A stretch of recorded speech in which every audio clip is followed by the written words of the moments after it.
juta. 600 juta. Berapa saya harus pasang di brosur? Apakah 600 juta? Ya, 600 juta. Tapi di situ brosurnya berbunyi banyak catatan. Belum termasuk BPHTB, belum termasuk PPN 10%, belum termasuk biaya HJB, belum termasuk ini. Nah, biasanya kalau kita model yang seperti itu kesannya murah, wah 600 juta dibandingkan dengan kompetitor jauh. Tapi catatannya ini banyak. Orang tertarik, datang, mau beli, sudah deal, oke, senang gitu. Ekspektasi orang mengeluarkan 600 juta itu ya biaya-biaya ini sudah termasuk. Nanti marketingnya yang kembali lagi adu mulut. Kan sudah kita jelaskan, wah nggak mau, atau enggak paling tidak ini bapak dan ibu proyek bapaknya bahkan dinego, udah mbak 600 sudah termasuk pajak, gini repot. Karena itu saran saya, sarannya karena masing-masing berbeda. Harga kita itu saran saya sudah diinkludkan untuk pajak, terutama PPN. Karena 10% dari 600 juta itu 60 juta. 60 juta itu banyak apa sedikit? Kalau orang sudah mengeluarkan 600 juta, keluar 60 juta lagi ya, jadi banyak. Itu kalau 600 juta. Itu PPN-nya. BPHTB-nya 5% dari 600, 30 juta dikurangi 3 juta. Karena ada faktor pengurangan 60 juta kali 5%. Berarti konsumen masih harus menambah 60 juta plus 27 juta. Berarti 87 juta. Nah, kalau saran saya lebih baik diinkludkan. Jadi ketika keluar brosur ini sudah enak, kita sudah bisa mengukur konsumen akan keluar duit segini tapi sudah termasuk ini. Jadi kalau memang dia tertarik, ya tertarik aja. Nanti nggak perlu debat kusir lagi. Jadi pada waktu 600 juta tambahkan PPN, tambahkan PPh final, itu ada 15% sendiri. Tambah 15%. Kalau 600 tambah 15% berarti 60 tambah 90 berarti 690 juta. Karena yang 90 juta itu nggak kita terima, setor negara itu setor negara semua. Gede nggak untungnya di properti? Gede dari mana? Segitu 15% sudah off sendiri. Makanya ketika ada Bapak dan Ibu silakan cermati, ada seminar beli properti tanpa hutang, beli properti di top up begini. Ceritanya dari mana top upnya? Pajaknya siapa yang bayar? Gitu nanti. Karena setiap transaksi itu ada pajak, ada kenaikan pajak. Dari pajak saja deh, dari biaya pajak saja. Sulit, nggak bisa. Jadi yang real saja, jangan bikin yang aneh-aneh. Oke, sampai di sini ada yang mau ditanyakan dulu mengenai set plan ini sebelum kita masuk nanti ke RAP. Jadi kalau Bapak dan Ibu sudah punya lahannya, Bapak mau menyerahkan desain dan sebagainya kepada konsultan, ada konsultan perencana, itu termasuk membuat RAP-nya, termasuk buat ininya. Nanti konsultatif desainnya oke, setujuin semua, harus dibuatkan detail dengan RAP-nya sehingga siap untuk dimasukkan di dalam perizinan, siap untuk dimasukkan ke perbankan dan seterusnya. Itu bisa. Karena untuk proses desain ini, bagaimana mungkin saya ngajarin proses set plan ini, karena ini butuh survei, Pak. Untuk buat set plan itu butuh survei tanah, survei ini, survei macam-macam ya. Kemudian ini kan di atas kertas kan flat ini, datar. Kan tapi faktanya kan ini kan ada kontur, ada begini, bagaimana kita harus lihat di lapangan. Karena itu sifatnya yang bisa kita ajarkan paling penting adalah tadi aturan-aturannya 60-40, garis sempadan sungainya. Jadi itu hanya parameter-parameter aja. Untuk ketika Bapak buat set plan ya harus hati-hati di situ. Oh sudah tahu di sempadan ada sungai berarti harus mundur sekian persen, nggak boleh ada bangunan. Umumnya set plan, konsultan set plan itu dia juga minta supaya real itu cek dengan BPN untuk patok selimutnya Pak, ujung-ujungnya itu. Kemudian bahkan minta betul-betul BPN ditembak ya Pak ya. Ya, ada surat ukur. Surat ukur khusus ya. Ada surat ukur karena sekarang untuk BPN itu semua sudah online Pak. Jadi BPN itu ketika diukur ulang, ditembak ulang, sekarang sudah online. Gambar semua sudah komputerisasi, batas sudah final. Jadi lebih enak ya sekarang, lebih terukur. Jadi Anda BPN Go ID buka di sana, udah muncul nanti Pak. Setnya seperti apa? Jadi begitu KRK ini ACC dari Pemkot akan lapor ke BPN lakukan pemecahan, BPN akan update ini kita sekarang per pusat Jakarta dan Jakarta. Udah. Ya ini semua karena reformasi tanah tadi. Jadi supaya tidak terjadi tumpang tindih tanah. Jadi sekarang sudah bisa kita akses online. Jadi kalau Bapak mau ngecek peruntukan tanah di mana masuk aja webnya BPN. Cuma ya itu tadi kadang-kadang servernya suka lemot. Jadi mungkin yang akses orang banyak ya. Kalau pada hari ini ada 3 seminar bisnis properti aja, berarti nanti besok sudah yang akses sudah ada 100 orang bareng-bareng gitu. Padahal yang di load kan gambar, jadi cukup berat gitu. Itu. Jadi ini sambungan dari sesi yang tadi saya berikan gambar. Kalau jumlahnya sekian ya, yang harus dilakukan juga banyak. Gitu. Ya. Monggo. Biasanya kalau untuk konsultan pengawas itu sama konsultan perencana itu sama atau lebih baik dibedakan?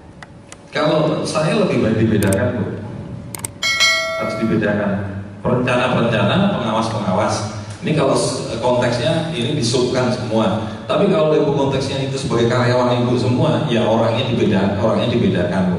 Tapi disamakan pun juga nggak apa-apa kalau itu skopnya karyawan ibu. Jadi ini perencanaan nih, pada tahap awal kan perencana. Pada tahapan setelah perencanaan selesai nih, yang mau ngapain kalau nggak melaksanakan? Ya dia melaksanakan sekaligus mengawasi. Jadi tahapan-tahapan ini kelihatannya membutuhkan orang banyak, tapi orang banyak ini dibutuhkannya sesi ini butuh sekian. Setelah sesi ini selesai nih, turun lagi. Jadi timnya itu ya itu aja. Jadi timnya boleh dibilang tim perencana, awalnya tim perencana, administrasi dan legal. Kemudian nanti kalau sudah tahapan awal selesai, ini turun lagi fungsinya menjadi apa? Gitu. Jadi balik lagi, Anda mau pakai metode yang Anda subkan semua bisa, mau pakai metode Anda hire tenaga ahli juga bisa di situ. Oke, ada lagi? Cukup jelas? Oke, kalau sudah cukup jelas di sini, ini di set plan. Kemudian saya akan masuk nanti di penjualan ya.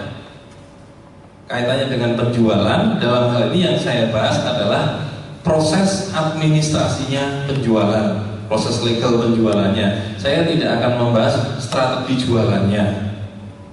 Kalau strategi jualan, promosi dan sebagainya itu nanti ada sesi sendiri. Saya akan bahas apa sih yang dilakukan developer setelah ada penjualan, harus ngapain gitu. Setelah tadi sudah dibukukan, dibuat buku kaplingnya, dibuat ininya, terus kalau ada penjualan itu harus ngapain? Karena penjualan ini adalah satu-satunya sumber pemasukan buat usaha Bapak dan Ibu sekalian. Penjualan kapling ini, Bapak dan Ibu nggak mungkin jualan kloset, nggak mungkin jualan keramiknya, enggak. Ya harus jualan satu paket itu. Jadi, ntar saya bukakan dulu.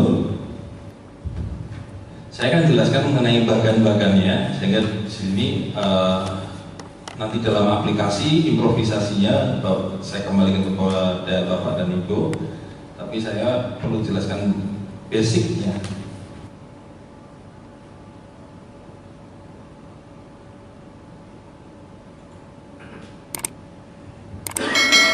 Jadi saya selalu buatkan satu dokumen utuh, buku manual operasional, karena saya lebih senang membangun sistem daripada saya membangun personal.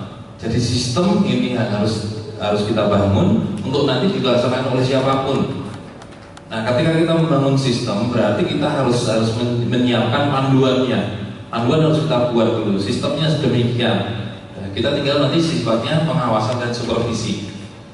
Jadi di sini ini penjelasannya. Saya buka bagannya dulu ya, bagannya ada, jadi supaya enak. Ya, saya jelaskan secara skematik diagramnya. Mohon maaf saya sambil duduk ya Bapak Ibu ya. Bapak bisa perhatikan di sana. Jadi setelah proses-proses tadi, perhitungan tadi, teknis, kemudian desain, semua sudah ketemu sampai akhirnya muncul harga jual. Nanti harga jual kita bahas di setelah sesi ini. Bagaimana sih hitung harga jual? Kita asumsikan sekarang rumah ini sudah siap untuk dipasarkan. Jadi di sini ada stok rumah, ada stok kafling. Bapak bikin rumah contoh, tapi juga ada kafling yang belum dibangun karena kita menggunakan sistem inden biasanya. Kalau Bapak, kenapa sih Pak nggak ready stock? Ketika Bapak ada dananya cukup, ya monggo Pak mau ready stock. Hebat berarti kalau bisa ready stock. Ready stock itu konsekuensinya ketika sudah jadi dan belum laku, berarti Bapak harus melakukan maintenance, pemeliharaan. Padahal rumah kalau tidak ditempati itu biasanya bisa rusak sendiri. Saya nggak tahu kenapa, tapi faktanya begitu. Rumah yang ditempati meskipun itu bangunannya kurang bagus, tapi bisa awet. Jadi seolah-olah rumah ini kalau ditempati ada rohnya, ada jiwanya, sehingga bersinar. Tapi kalau nggak ditempati ya ada macam-macam lah, ada sarang laba-laba dan seterusnya dan seterusnya. Jadi pertama di sini kita punya stok rumah, stok kapling. Kemudian proses marketing berjalan nih, teman-teman marketing, promosi dan sebagainya, datanglah orang untuk pesan kapling. Jadi dia datang pesan kapling. Ketika mau pesan kapling, berarti di operasional nomor 1 ini akan dibuatkan surat pesanan rumah. Pesan rumah. Nanti ada form SPR-nya, nama, alamat, KTP, alamat surat menyurat di mana, terus alamat email di mana, itu detailnya nanti ada sendiri. Dibuat gitu. Kemudian pada waktu deal itu apa sih yang diperjanjikan? Mau ngasih bonus AC, bonus apa, ditulis semua di SPR, surat pesanan rumah. Diskonnya apa? Bebas BPKB atau enggak? Pajak-pajak siapa yang bayar? Biaya ini siapa yang bayar? Detail. Jadi pada waktu deal itu benar-benar deal. Karena itu kesempatan untuk bisa konsumen juga tanda tangan. Pembayarannya bagaimana? Cash, bertahap, atau KPR? Kalau cash, kapan membayar cashnya? Ini semua direkam. Oke.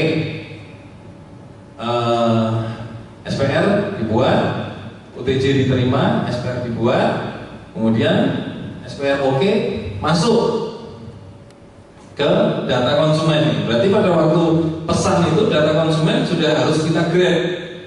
Kenapa sekaligus di situ? Bapak dan Ibu perlu pahami, kadang-kadang ketemu konsumen itu dia sulit. Mau minta kakak aja, waduh sampai repotnya minta ampun. Tapi kalau kita ketemu konsumen yang yang melek teknologi enak. Ya udah nanti saya email, ini saya email, KTP saya email, semua saya email, by email bisa. Dan saran saya, semua data ini dibuatkan soft copy, Pak. Saya selalu buatkan soft copy. Satu kapling itu data konsumen siapa, buatkan soft copy-nya. Jadi ketika saya mau memperbanyak itu nggak kesulitan gitu, Pak. Karena di lokasi proyek kadang-kadang belum tentu nemu mesin fotokopi. Atau kalaupun kita punya mesin kopi yang kecil, print scan copy fax gitu, kalau nggak ada soft copy-nya juga repot. Jadi selalu setelah itu jadikan soft copy. Data sudah lengkap, penjelasan desain sudah, ya. Jadi di sini ini setelah sebelum oke ini sudah ada ini. Ini tugas marketing, menjelaskan ini semua. Desain standarnya ACC atau belum? Kalau sudah ACC oke, tanda tangan, paraf, tanggalnya berapa ditanggali. Terus ada nggak desain tambahan? Terus ACC-nya nih RAB tambahan. Terus kemudian semua dokumen pokoknya ada tanda tangannya. Gitu. Kalau itu semua sudah ACC, oke, berarti bisa dilanjutkan dengan proses PPJB. Dibuat nih PPJB-nya, perjanjian perikatan jual beli, ditulis berdasarkan dari yang ada di SPR tadi. Dibuat PPJB, baru masuknya ke flow yang mana? Kalau cash bagaimana, kalau cash bertahap bagaimana? Nah, setelah PPJB di sini baru kita akan tahu nih cash bank atau cash bertahap. Kita mulai dari cash bank dulu atau KPR. Kalau dia KPR, berarti di situ disiapkan rekomendasi jual belinya. Karena kalau KPR itu pasti AJB dulu. Kalau KPR harus ada AJB dulu, terjadi AJB baru bisa KPR. Jadi ada rekomendasi jual beli, kemudian dari administrasi dan legal Bapak nyiapkan kontrak bangun kaplingnya. Balik lagi di situ muncul dua teknisnya, apakah mau dilaksanakan sendiri atau di subkontraktorkan. Kalau tadi di subkontraktorkan dan bangunannya standar dan desain as-built drawingnya lengkap, ya tinggal selesai subkontraktor selesai gambarnya seperti itu. Tetapi kalau ada pekerjaan tambahan, berarti divisi perencanaan kepada itu harus nyetar ulang lagi, bikin as-built drawing lagi, tambahnya apa lagi untuk diserahkan kepada subkontraktor. Sampailah ke subkontraktor, di sini proses ya, jadi di operasional 3 itu proses, kemudian ada foto progresnya ya. Karena Bapak dan Ibu juga butuh melaporkan kepada pihak bank untuk pencairan termin. Jadi ketika dari rekomendasi akta jual beli, kemudian kontrak bangun kapling dilaksanakan, turunlah inden kita biasanya 40% dari bank, 40% dari outstanding KPR konsumen. Untuk turun termin-termin berikutnya bagaimana ya? Kita harus melaporkan progres pembangunan kita. Dibangun, dilaporkan progresnya, turun terminnya. Nah, terus gimana nih caranya untuk mengontrol uang nih? Ini kalau tidak dikontrol kan uang bisa kemana-mana. Nanti marketing bisa terima uang dari konsumen. Kalau nggak di store ke kas kantor gimana? Ini yang harus kita bentengi. Jadi tugas Bapak dan Ibu ya menjaga di situ. Udah, ketika tahu jadwalnya kapan bayar, ya ditanyakan udah bayar belum. Ada check and balance di situ. Terus mantau aja udah dari sini. Udah. Kemudian kalau pembangunan sudah mau selesai,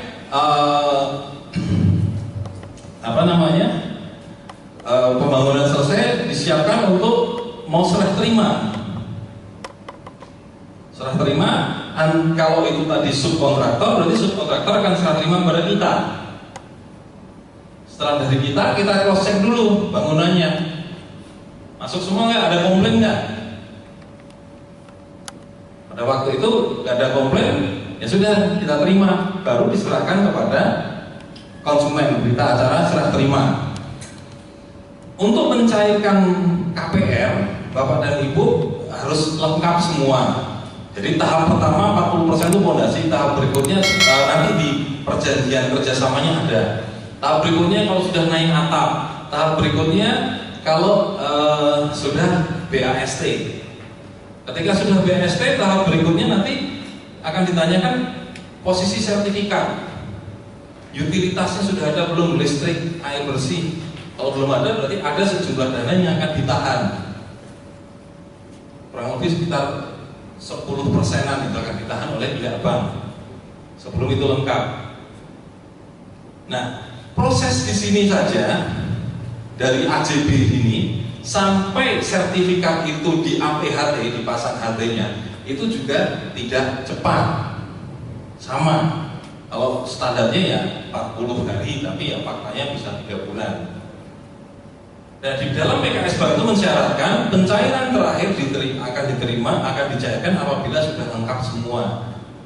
Padahal yang perlu Bapak Ibu ketahui, pada saat Bapak dan Ibu AJB, KPR tadi AJB tanda tangan, hak bapak dan ibu sudah hilang, udah lepas. Kalau sertifikat ini bapak dan ibu ketemu notaris yang enggak kurang beres, lama prosesnya, hal tadi yang sudah hak bapak ibu udah hilang tadi ketahan, pihak bank juga nggak mau mencairkan. Dan di sini ini terus terang di sini pelajaran baru buat saya juga, sehingga harus teliti di dalam PKS KPR. Karena jadi lucu, ini notaris bank yang untuk notabene rekanan bank, tetapi ketika kinerjanya begitu, kenapa tidak bank yang menindak? Kita yang harus jadi korban. Karena kalau sertifikat belum diterima bank, nggak bisa 10% di belakang nggak bisa terima. 10% besar apa kecil? Kalau satu kapling nggak apa-apa. Kalau kita bicara 10 kapling, 20 kapling begitu, ya itu bisa buat putaran, bisa buat gaji, buat ini. Nah ini harus teliti di situ Pak, dalam PKS-nya. Oke, untuk yang cash bank dulu, KPR ada yang mau ditanyakan? Flow-nya? Pada saat waktu SPR pun sudah tahu PKS-nya. Oke, untuk yang cash bank dulu, KPR ada yang mau ditanyakan? Flow-nya? Pada saat waktu SPR pun sudah tahu. Berarti di situ kan ada tahap di mana di PBB bukan notaris yang mana. Kalau KPR harus ke jadi pada waktu surat pesanan rumah kita sudah tahu dia mau seperti apa pola pembayarannya. Ketika itu juga sambil tahapan menunggu uang muka masuk, kita sudah siapkan PPJB. PPJB itu internal antara kita dengan pembeli. Jadi kita tuangkan apa yang ada di SPR dalam PPJB. Kita siapkan blak semua.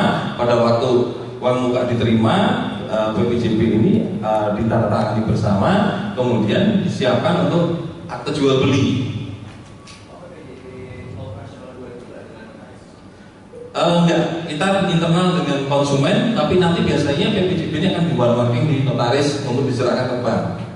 Kalau sertifikat kita pecahnya belum selesai, jadi proses di sini jual beli ini kan kita nggak tahu nih, ada dua ini, karena cukup luas makanya. Sertifikat kita sudah selesai dipecah atau masih induk? Kalau induk ya kita pakainya PPJB. Tapi kalau sudah sertifikat ya sudah langsung sertifikat. Langsung AJB. Jadi PPJB ini untuk menjembatani ketika proses sertifikat hidup yang banyak tadi yang mau dipecah-pecah jadi satuan tadi belum jadi. Tapi kalau itu sudah jadi ya sudah, objeknya kan sudah jelas. Nanti nomor sertifikat sekian-sekian. Tetapi kalau belum jadi, objeknya kan hanya mengacu ke kapling nomor sekian, di mana dan di lokasi mana, di perumahan mana. Jadi namanya juga rekomendasi, berarti kan screening awal aja. Kalau sudah baru dilaksanakan jual beli. Nonton lagi? Ya. Biasanya cukup batas waktu. Ya, 14 hari, 30 hari gitu. Kalau pengungkapan KPR ini tinggal Bapak atur saja, karena konsumen ini kita juga nggak tahu. Tetapi sebetulnya batas waktu itu kan hanya untuk mendesak konsumen supaya segera melengkapi. Karena konsumen datang lihat belum tentu langsung cocok. Kemudian konsumen datang kembali baru cocok, baru mulai kasih UTC Pak, kasih UTC, buatkan SPR-nya. Setelah dibuatkan SPR-nya, dibuat jadwal pembayarannya. Kemudian ditanya mau KPR atau apa? KPR berarti kelengkapannya surat nikah, fotokopi surat nikah, fotokopi KK, fotokopi KTP, kemudian data keuangannya dia wira swasta atau pegawai negeri, itu beda-beda. Nanti Mas yang kacamata itu bisa jelaskan kalau itu. Coba Mas dijelaskan Mas. Kalau untuk KPR, kalau untuk karyawan bagaimana? Kalau untuk wira swasta bagaimana Mas persyaratannya? Sebenarnya saya bukan bagian KPR Pak. Oh bukan bagian KPR. Ya bagian kredit tapi kan Mas. Sama. Sebenarnya sih sama. Kalau misalnya individual udah pakai PWP, KTP sama apa namanya? Cukup itu dulu untuk pengajuan awal. Untuk checking dulu ya. Itu yang penting. Jadi prosesnya data awal tadi, yang di awal tadi data konsumen itu masuk awal dulu, nanti akan kita checking dulu. Checking beres, baru kita proses berikutnya. Proses kesini, turun lagi. Nah waktunya berapa lama mengumpulkan? Segera mungkin Pak. Karena kalau konsumen tidak segera mungkin nanti bisa pindah Pak. Apalah artinya UTJ 10 juta nih kalau di sana dapat diskon 50 juta. Nah, ini tinggal kecepatannya. Ketika sudah tertarik ya bagaimana ngikatnya. Tapi kalau dia sudah DP kan sudah aman Pak. DP kan paling tidak 20%, 30%, 20%. Kalau ada promo DP 0%, ya nggak apa-apa, biarin aja. Nanti laporan pajaknya gimana tuh, nggak tahu saya. Kalau DP 0% berarti kan full pembiayaan. Padahal full pembiayaan itu di dalam keuangan atau aturan perbankan juga nggak ada. Pembiayaan pasti maksimal 80% atau 70%. Kalau saya ambil asumsi 70%, berarti dia ada 30%. Nah 30% ini siapa yang nanggung pajaknya? Berarti kita juga. Makanya hati-hati kalau kita bikin promosi DP 0%. Pajaknya hati-hati. 10% dari 30% Anda yang tanggung. 5% dari 30% Anda yang tanggung juga. Tapi kalau sudah dihitung nggak apa-apa. Kan matematika dalamnya kan di Anda semua. Jadi batasan untuk begitu Pak. Karena kalau nggak dibatasi juga nanti nggak masuk nih proses KPR. Proses KPR sendiri ini juga berlangsung. Kalau bahasa Bang ya, proses ACC KPR 14 hari. ACC ada bintang kecil, tulisannya kecil di bawah. Syaratnya kelengkapannya sudah lengkap semua. Sudah lengkap semuanya ini ya, udah lama. Jadi kalau belum lengkap ya belum diproses Mas. Ini yang kadang-kadang bikin kita adu mulut. Apalagi kalau bank yang bank yang kita ajukan KPR ini bukan bank yang PKS dengan kita. Nggak lengkap ya di proses-proses kan konyol gitu. Marketing banknya juga konyol. Betul ketemu yang konyol ya konyol. Nanti kalau dia udah ada berita-berita, kan belum lengkap. Itu diproses dulu. Nggak bisa Mas, selesai lah. Konsumen sudah nunggu sebulan, Anda sudah nunggu sebulan lebih, nggak keluar beritanya. Karena itu saran saya kepada Bapak dan Ibu, kalau urusan KPR, pakailah bank yang kerjasama dengan kita. Kalau konsumen itu minta bank yang aneh-aneh, silahkan diurus sendiri. Itu pasti ribet Pak, benar. Ngurusin satu konsumen KPR-nya tapi ribetnya minta ampun. Jadi bagaimana caranya lah, paksa aja ke bank yang PKS, ini banknya ada ini. Kalau di luar ini silahkan diurus sendiri. Karena kalau enggak nanti, waduh panjang lah. Jadi itu lama dan sebenarnya